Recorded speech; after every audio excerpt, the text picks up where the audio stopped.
The smell of fried food made Daniel's stomach twist with hunger. He walked past the market stalls, trying not to look at the meat hanging in the windows.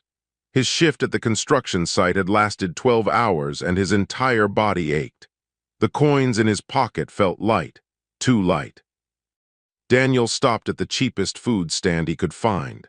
The vendor, a three-eyed creature whose name he could never pronounce, handed him a nutrition bar and a small packet of synth protein.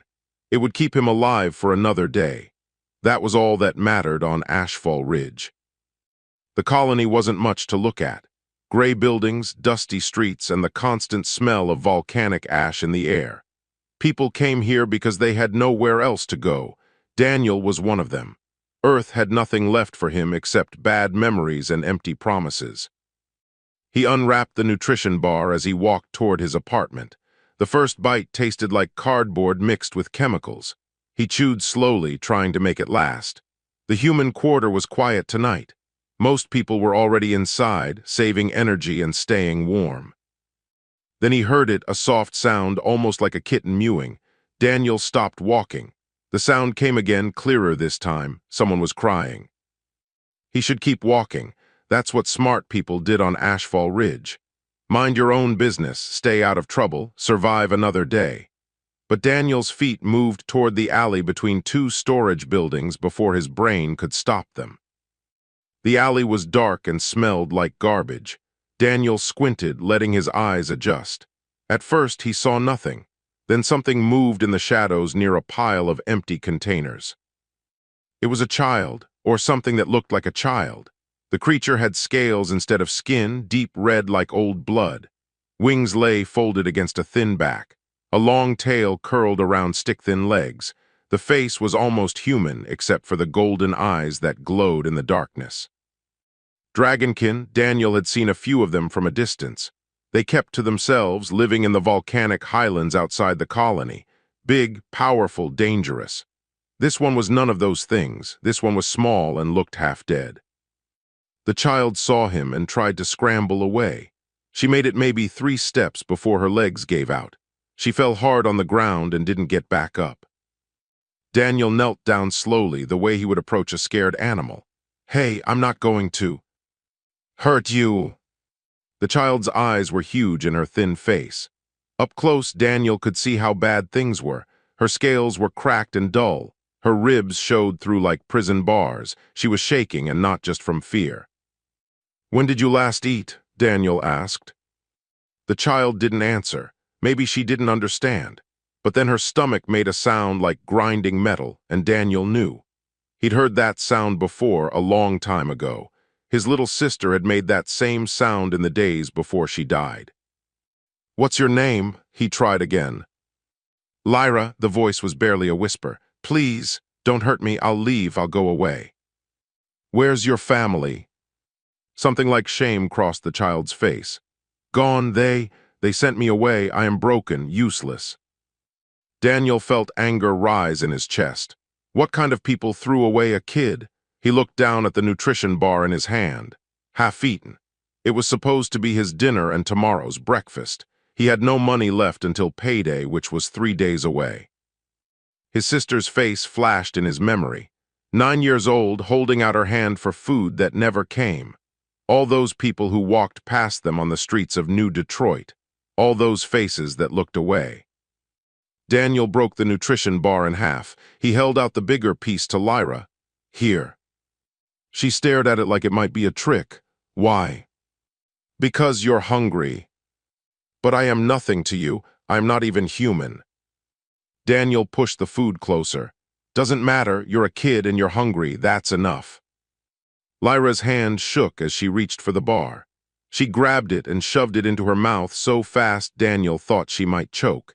He pulled out his water bottle and offered it to her. She drank like she'd been walking through a desert for days. "Slow down," Daniel said. "You'll make yourself sick." Lyra forced herself to eat slower. Tears ran down her scaled cheeks, mixing with the dust and grime. "Thank you," she whispered between bites. "Thank you." Daniel sat down on the ground next to her. His own stomach was screaming at him for giving away food, but he ignored it. He'd been hungry before. He could handle it for a few more days. "How long have you been out here?" he asked. "5 days, maybe 6, I lost count." "And nobody helped you?" Lyra's laugh was bitter, too old for such a young face.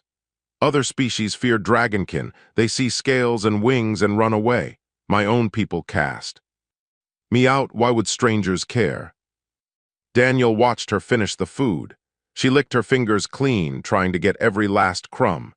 When she was done, she looked at him with those strange golden eyes. "I don't understand," she said. "You gave me your food, now you will be hungry. This makes no sense." Daniel shrugged. "Yeah, well, welcome to humans. We don't always make sense." He stood up and held out his hand.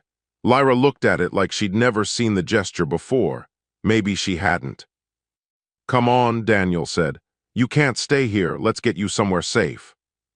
"Where?" "My place. It's not much, but it's warm and dry." Lyra took his hand. Her scales felt rough and warm against his skin. She could barely stand, so Daniel supported most of her weight as they walked out of the alley. He had no idea what he was going to do next. No plan, no resources, no clue how to take care of a dragonkin child. But walking away wasn't an option. Not anymore. Not after his sister. Not ever again. Daniel's apartment was barely bigger than a storage closet. One room with a bed, a small kitchen unit, and a bathroom that sometimes had hot water. Lyra stood in the doorway, looking around with wide eyes like she'd never seen walls before. "It's not much," Daniel said, helping her inside, "but nobody will bother you here." Lyra's legs finally gave out. She collapsed onto the floor, too exhausted to make it to the bed. Daniel grabbed his only blanket and wrapped it around her shoulders. She pulled it tight, even though the apartment was warm. "Rest," he told her. "I need to go get something." Fear flashed across her face. "You're leaving." "Just for a few minutes. I'll be back, promise." Daniel left before she could argue. He ran down 3 flights of stairs and across 2 blocks to old Ruth's butcher shop. The lights were still on, thank whatever gods existed. Ruth looked up when he burst through the door. She was a big woman with gray hair and scars on her arms from her time in the Earth Marines. Nothing scared her, and she didn't take nonsense from anyone. "Daniel, thought you came by earlier." "I did. I need more food." Ruth raised one eyebrow. "You got credits." Daniel pulled out his ID card and slid it across the counter. "Whatever this will buy, real meat, not synth, please." Ruth scanned his card and frowned. "This is 3 days of wages, kid, you sure?" "I'm sure." She studied his face for a long moment, then she nodded and went to the back. She returned with a package wrapped in brown paper. It was bigger than what his credits should have bought. "Ruth, I can't." "You didn't see nothing," she said, pushing the package toward him. "And I didn't give you extra, we clear." Daniel felt his throat tighten. "Why?" "Because I was hungry once too, and because someone helped me when they didn't have to." Ruth leaned on the counter. "Just pay it forward someday, kid, that's all I ask." Daniel grabbed the package and ran back to his apartment. He half expected Lyra to be gone when he opened the door. Instead, she was exactly where he'd left her, curled up in the blanket like she was afraid to move. "I brought food," Daniel said. He used his small cooking unit to heat up some of the meat. The smell filled the apartment, rich and thick. Lyra's nose twitched. She crawled closer, moving like a wounded animal. Daniel put a plate on the floor in front of her. "Eat slow this time. Your stomach isn't used to real food." Lyra nodded. She picked up a piece of meat with both hands and took a small bite. Her eyes closed. More tears came, running down her face in steady streams. "Is it bad?" Daniel asked, worried. "No," Lyra whispered. "It's perfect. I forgot what real food tasted like." She ate slowly, just like he'd told her. Between bites, she started talking. The words came out broken at first, but they got easier as she went on. Dragonkin lived in clans in the volcanic highlands. They were warriors and hunters. Strength was everything. When a dragonkin child was born, the clan tested them. Could they breathe fire? Could they fly? Were they strong enough to survive? Lyra had failed every test. Her fire glands never developed. Her wings were too small. She was weak where dragonkin needed to be strong. They said I would drag the clan down, Lyra explained. That I would eat food meant for warriors, so they took me to the edge of their territory and told me to leave. If I came back, they would kill me. That's insane, Daniel said. You're just a kid. Dragonkin do not see it that way. The weak have no place. Only the strong survive. Daniel thought about his own childhood, growing up in the slums of New Detroit, watching his mother work 3 jobs just to keep them fed, watching her die from exhaustion when he was 15, taking care of his little sister alone, failing. Humans aren't like that, he said quietly. We take care of each other even when it's hard. Why? Lyra looked genuinely confused. What do you gain from helping me? Nothing, that's not the point. Then what is the point? Daniel struggled to find the words. How do you explain something that should be obvious? You were hungry, you were scared, you needed help. That's the only reason I needed. Lyra finished eating and licked the plate clean. Some color had returned to her scales. She looked less like a ghost and more like a living creature. My clan would never do what you did, she said. Even for their own young, they would call you weak. Maybe I am weak, but at least I can sleep at night.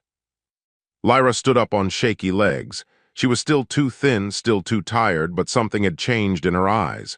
The fear was still there, but something else had joined it. Hope, maybe, or trust. I don't understand humans, she said, but I am grateful. I will remember this. Dragonkin never forget those who help us. Daniel pointed to the bed.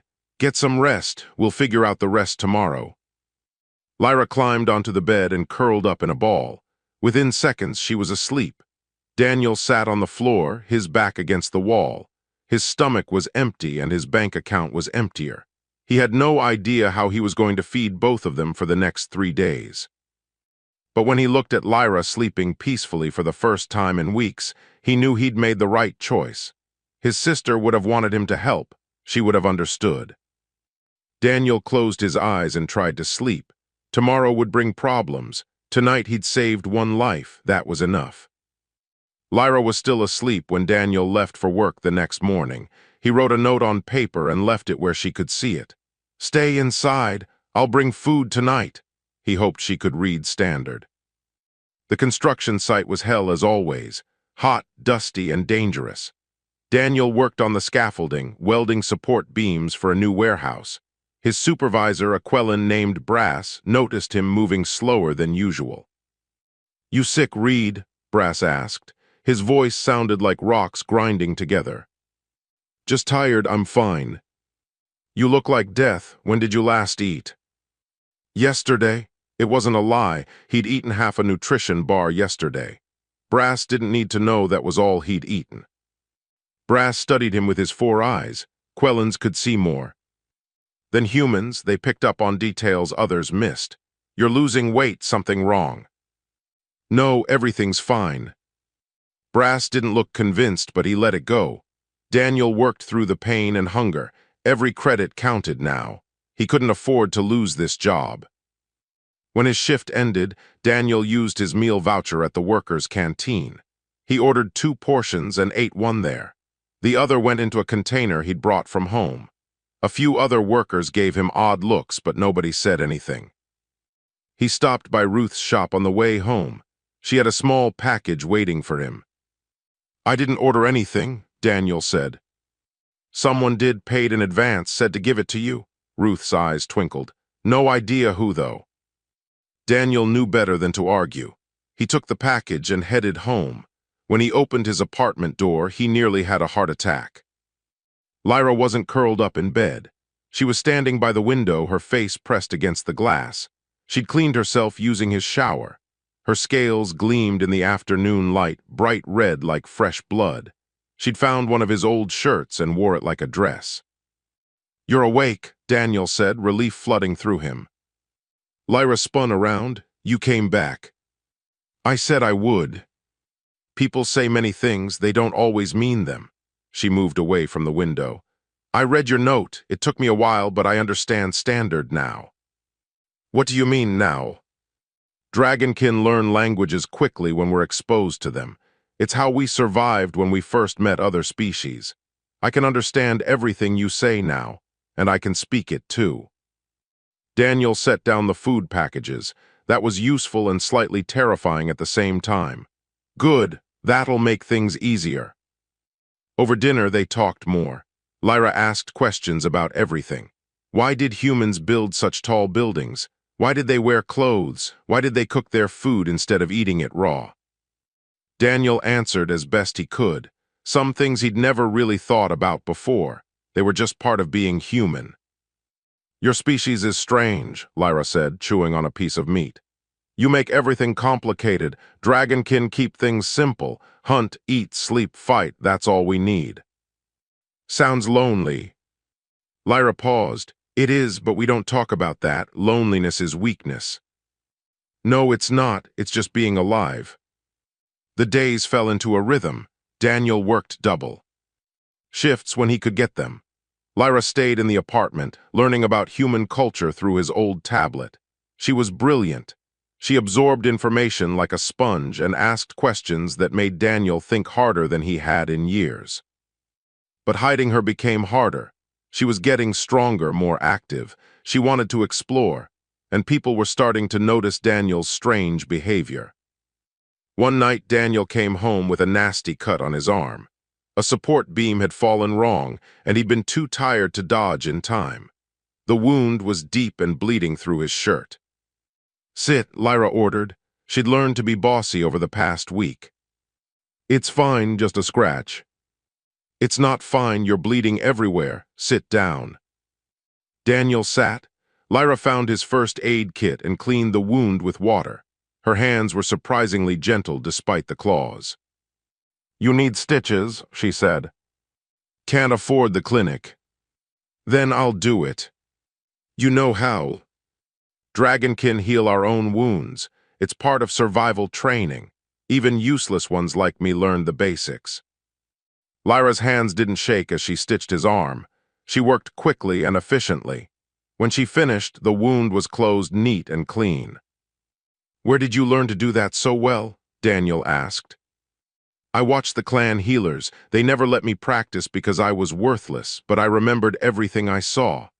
Lyra's voice went quiet. I wanted to be useful, even if they said I never would be. Daniel touched her shoulder. You're useful to me. Before Lyra could respond, someone knocked on the door. Hard, 3 sharp raps that made them both freeze. Colony security, a voice called. Open up. Lyra's eyes went wide with terror. They found me. Daniel's mind raced. He looked toward the window, but they were 3 floors up.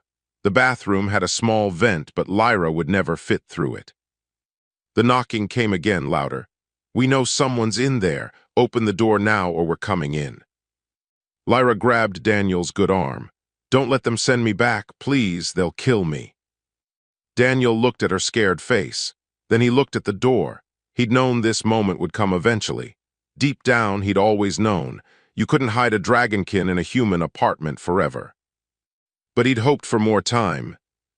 Stay behind me, Daniel said. He walked to the door and opened it. 3 security officers stood in the hallway. The one in front was a Torvian, big and covered in thick fur. His badge read Creed. Daniel Reed, Creed asked. That's me. We've received reports of an unregistered alien entity in this apartment. We need to come in and check. Daniel didn't move. What kind of reports? The kind we take seriously. Step aside. Behind him, Lyra made a small sound. Almost like a whimper, it broke Daniel's heart. He stepped aside. There was no point in fighting. Creed and his officers walked in. They saw Lyra immediately. There was nowhere to hide in an apartment this small. Creed pulled out a scanner and pointed it at Lyra. Dragonkin, juvenile, no clan markings. He looked at Daniel. You want to explain this? Daniel kept his voice steady. Her name is Lyra. I found her in an alley starving. I gave her food and shelter. Creed's expression didn't change. Unregistered aliens must be reported within 24 hours. You've had her here for over a week. I was going to register her. I just needed time to figure out the paperwork. That's not how this works. Creed pulled out a tablet. Dragonkin juveniles without clan affiliation are classified as displaced persons. Protocol requires we return them to their territory of origin. Lyra made a sound like a wounded animal. She backed into the corner, her wings spreading slightly. No, please, they'll kill me. One of the other officers, a human woman, looked uncomfortable. Sir, if her clan expelled her. Their internal clan politics aren't our concern, Creed interrupted. We follow protocol. The protocol will kill her, Daniel said, his hands clenched into fists. Her clan threw her out because she can't breathe fire. They told her if she comes back, she dies. You're sending her to her death. That's a claim we can investigate, but she still needs to be detained until we sort this out. Creed gestured to his officers. Take her into custody. The human officer moved toward Lyra. Daniel stepped between them. No. Mr. Reed, don't make this harder than it needs to be. She's a child, she's terrified, and you want to throw her in a detention cell. It's procedure. Procedure is wrong. Outside in the hallway, Daniel heard voices. More people were coming, his neighbors drawn by the commotion. Mrs. Park from next door poked her head in, followed by old Ruth. Then came Wilson from upstairs and the Chen family from down the hall. What's going on, Mrs.? Aren't like that, he said quietly. We take care of each other even when it's hard. Why? Lyra looked genuinely confused. What do you gain from helping me? Nothing, that's not the point. Then what is the point? Daniel struggled to find the words. How do you explain something that should be obvious? You were hungry, you were scared, you needed help. That's the only reason I needed. Lyra finished eating and licked the plate clean. Some color had returned to her scales. She looked less like a ghost and more like a living creature. My clan would never do what you did, she said. Even for their own young, they would call you weak. Maybe I am weak, but at least I can sleep at night. Lyra stood up on shaky legs. She was still too thin, still too tired, but something had changed in her eyes. The fear was still there, but something else had joined it. Hope, maybe, or trust. I don't understand humans, she said, but I am grateful. I will remember this. Dragonkin never forget those who help us. Daniel pointed to the bed. Get some rest. We'll figure out the rest tomorrow. Lyra climbed onto the bed and curled up in a ball. Within seconds, she was asleep. Daniel sat on the floor, his back against the wall. His stomach was empty and his bank account was emptier. He had no idea how he was going to feed both of them for the next 3 days. But when he looked at Lyra sleeping peacefully for the first time in weeks, he knew he'd made the right choice. His sister would have wanted him to help. She would have understood. Daniel closed his eyes and tried to sleep. Tomorrow would bring problems. Tonight he'd saved one life. That was enough. Lyra was still asleep when Daniel left for work the next morning. He wrote a note on paper and left it where she could see it. Stay inside. I'll bring food tonight. He hoped she could read standard. The construction site was hell as always. Hot, dusty, and dangerous. Daniel worked on the scaffolding, welding support beams for a new warehouse. His supervisor, a Quellan named Brass, noticed him moving slower than usual. You sick, Reed? Brass asked. His voice sounded like rocks grinding together. Just tired, I'm fine. You look like death. When did you last eat? Yesterday.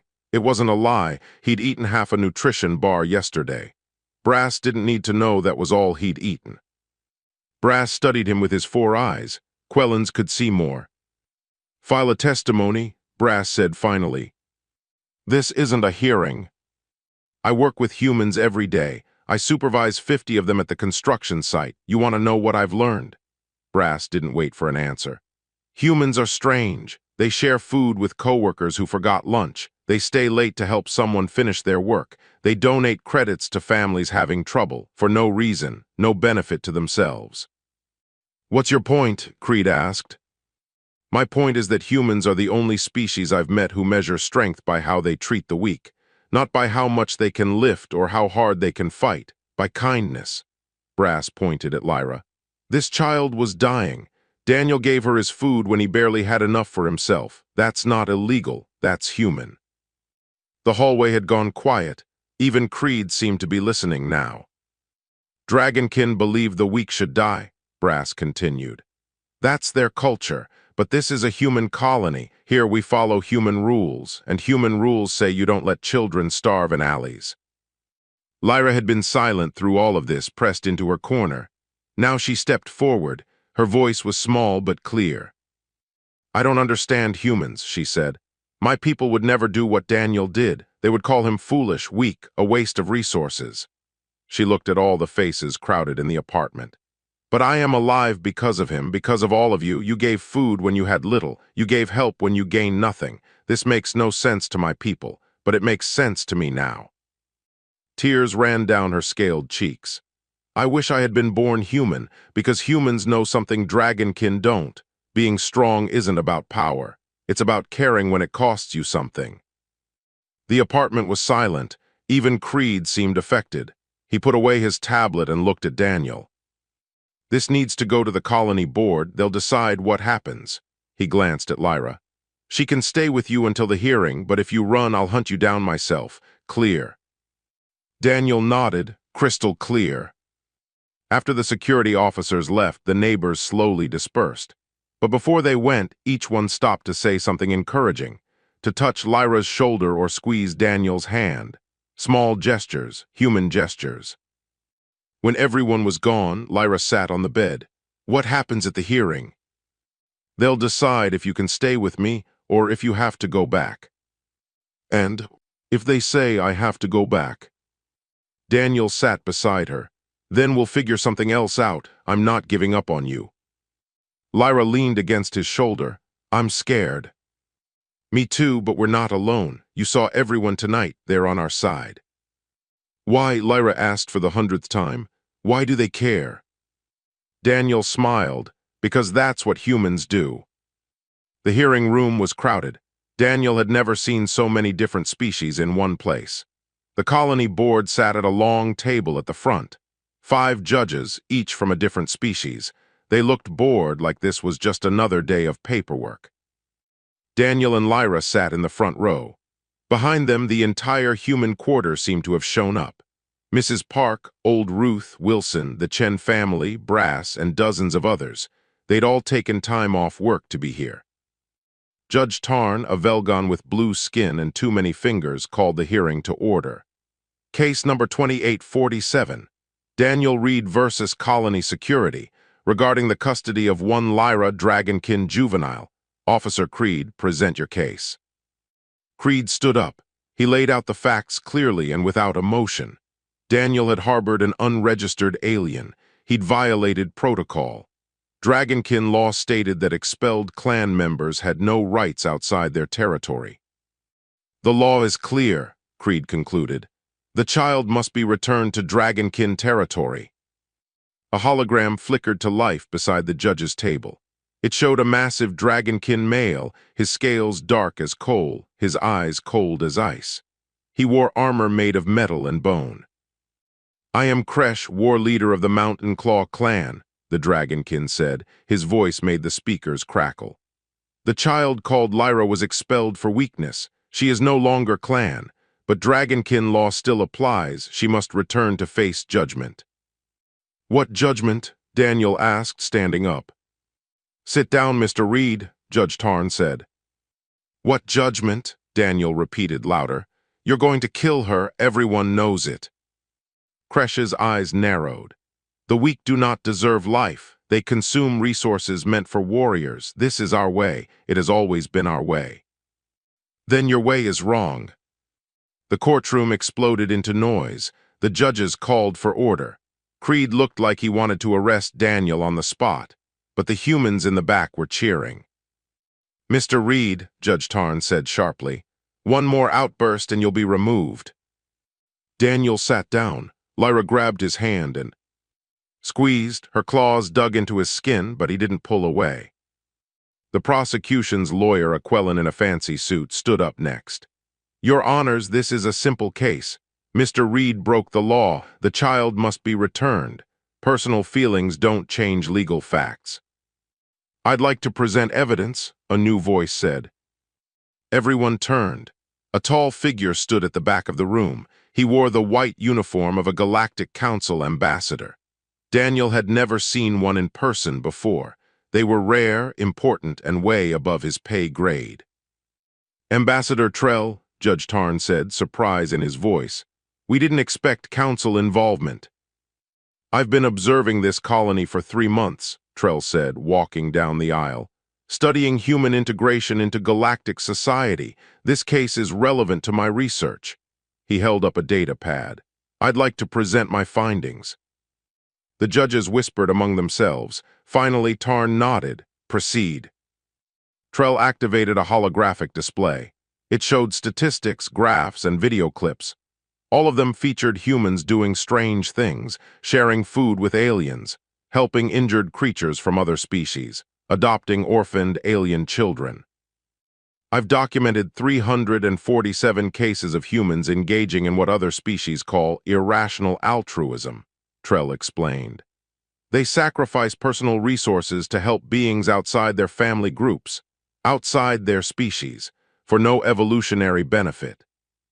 What's your point? The Quellan lawyer asked. My point is that humans operate under a different value system. Most species prioritize genetic relatives and tribe members.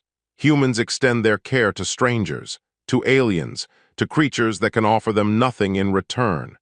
Trell gestured to Daniel. This case is not unusual for humans, it's typical. Kresh's hologram growled. It's weakness. This is why humans will never be truly strong. On the contrary, Trell said calmly, this is why humans are becoming indispensable to the galactic community. They form bonds across species barriers. They create coalitions where none should exist. They turn enemies into allies through simple acts of kindness. He pulled up another video. It showed a human colony defending an alien settlement from raiders. The humans had nothing to gain from it. They fought anyway. Humans measure civilization differently than we do, Trell continued. Most species ask, how powerful are we? Humans ask, how do we treat the weakest among us? They believe a society's worth is measured by its compassion, not its strength. Judge Tarn leaned forward. Ambassador, are you suggesting we override established law based on cultural differences? I'm suggesting that Dragonkin law shouldn't supersede human values in a human colony. Mr. Reed saw a child starving. His response was instinctive, immediate, and entirely human. Punishing him for that sends a message to every human in the galaxy. Your compassion is illegal. The courtroom went silent. Even Kresh's hologram seemed surprised. Old Ruth stood up in the back. I'd like to say something. This is highly irregular, Judge Tarn said. I fought in the Earth Marines for 20 years. I've killed more enemies than you've got teeth. But you know what I'm most proud of? Ruth's voice carried through the room. The time I shared my last ration pack with a wounded alien during the border wars. He was from a species we were fighting. Didn't matter. He was hurt and hungry. That's all I needed to know. More humans stood up. One by one they told stories. Times they'd helped aliens for no reason. Times they'd sacrificed for strangers. Times they'd chosen kindness over logic. The judges listened. Even Kresh seemed to be paying attention, though his expression remained hard. When the testimonies finished, Judge Tarn looked at Lyra.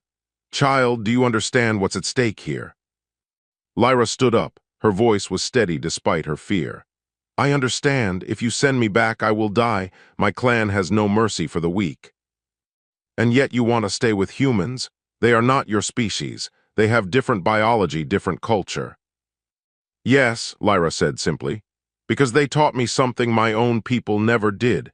They taught me that weakness is not a death sentence, that needing help doesn't make you worthless, that kindness is not the same as foolishness. She looked at Daniel.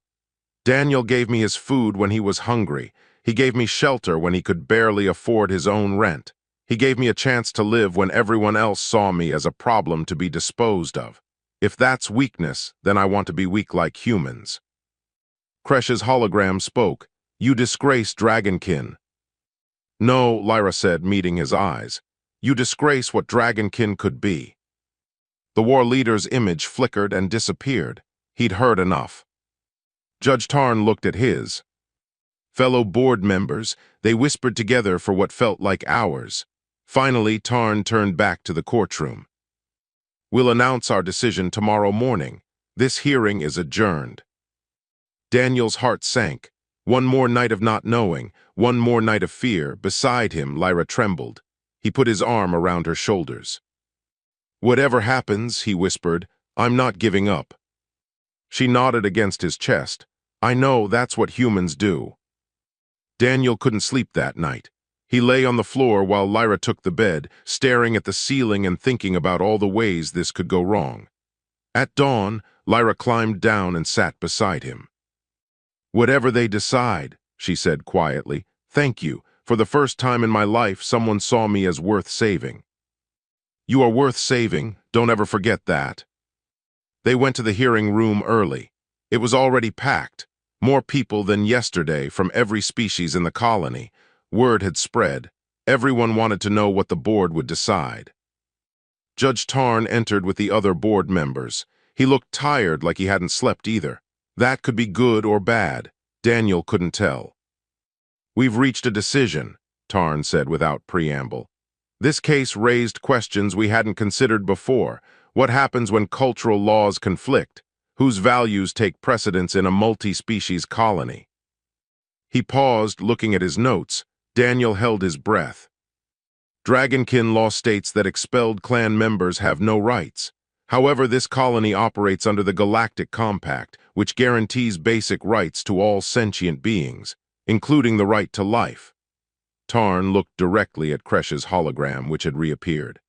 We cannot send a child back to certain death, regardless of cultural traditions. Kresh roared, you overstep your authority. No, you overstep yours. Your clan expelled her. That means she's no longer subject to your laws. Tarn turned to Daniel. Mr. Reed, you violated protocol by not registering Lyra immediately. However, given the circumstances, we're imposing a fine instead of jail time. You'll need to complete the proper paperwork for guardianship. Daniel's heart nearly stopped. You mean? You're responsible for her now, legally. That means housing, food, education, medical care, all of it. Can you handle that? Yes, absolutely yes. The courtroom erupted in cheers. The humans in the back were hugging each other, even. Some of the aliens looked pleased. Lyra stared at the judges like she couldn't believe what she'd heard. This is an outrage, Kresh bellowed. You set a dangerous precedent. Perhaps, Tarn said calmly, but it's the right precedent. This colony was built on cooperation between species. That means learning from each other. Humans have something to teach us about compassion. I suggest you listen. Kresh's hologram disappeared again. This time it felt permanent. After the hearing, people crowded around Daniel and Lyra. Brass offered Daniel a promotion with better pay. Mrs. Park promised to help with childcare. Old Ruth said she'd give them a discount on meat forever. The Chen family invited them to dinner. Ambassador Trell approached last. Mr. Reed, what you did was remarkable, not because it was heroic, but because for you it wasn't. It was simply what needed to be done. I just helped a kid, Daniel said. Exactly, and that's what makes humans so valuable to the galaxy. You don't overthink compassion, you don't calculate the cost of kindness, you just act. Trell smiled. I'll be including this case in my report to the council. I suspect it will influence policies across multiple sectors. After everyone left, Daniel and Lyra walked home through the colony streets. The sun was setting, painting the sky orange and red.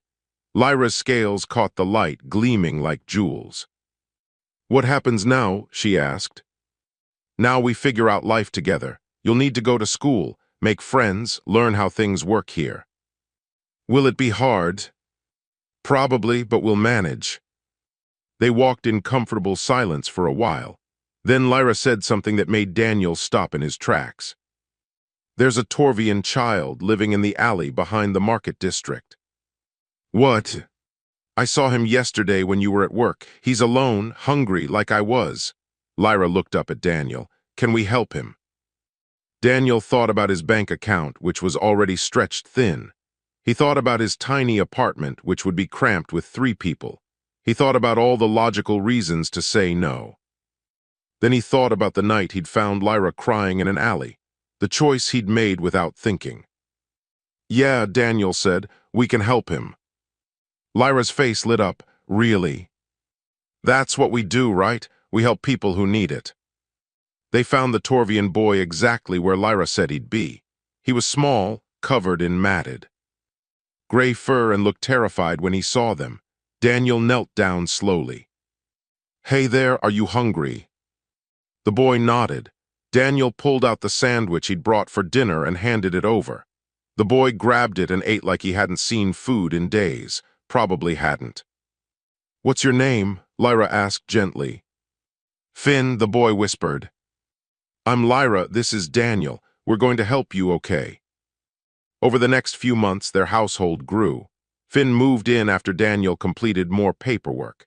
Then came Sira, a Velgon girl whose parents died in a mining accident. Then 2 human siblings whose family abandoned them. Daniel's apartment became a home for strays, misfits, and lost children. It was chaotic, loud, expensive, and Daniel had never been happier. Old Ruth helped with food. Mrs. Park taught the kids standard.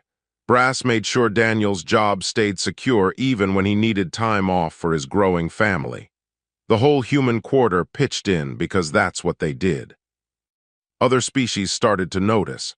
A Quellan family adopted an abandoned human baby. A Torvian couple took in orphaned dragonkin twins. Slowly, the colony changed. Kindness became contagious. One evening, Daniel sat on the floor of his crowded apartment. Lyra was teaching Finn how to read. Sira was drawing pictures on the wall that Daniel would probably have to clean later. The human siblings were arguing about something silly. It was perfect chaos. Lyra looked over at him and smiled. You changed my life. You changed mine too, Daniel said. How? You reminded me what matters. It's not about having a lot. It's about sharing what you have. Lyra went back to teaching Finn, but Daniel saw her wings flutter slightly. Dragonkin did that when they were happy. He'd learned that over the months. Ambassador Trell visited once more before leaving the sector. He brought gifts for all the children and a report for Daniel to read. It detailed how the Lyra case had influenced policy changes across 12 colonies. Other species were starting to adopt human-style child welfare systems. The idea of measuring civilization by compassion was spreading. You started something, Trell told Daniel. One act of kindness and look at the ripples. After he left, Lyra asked Daniel what the ambassador meant.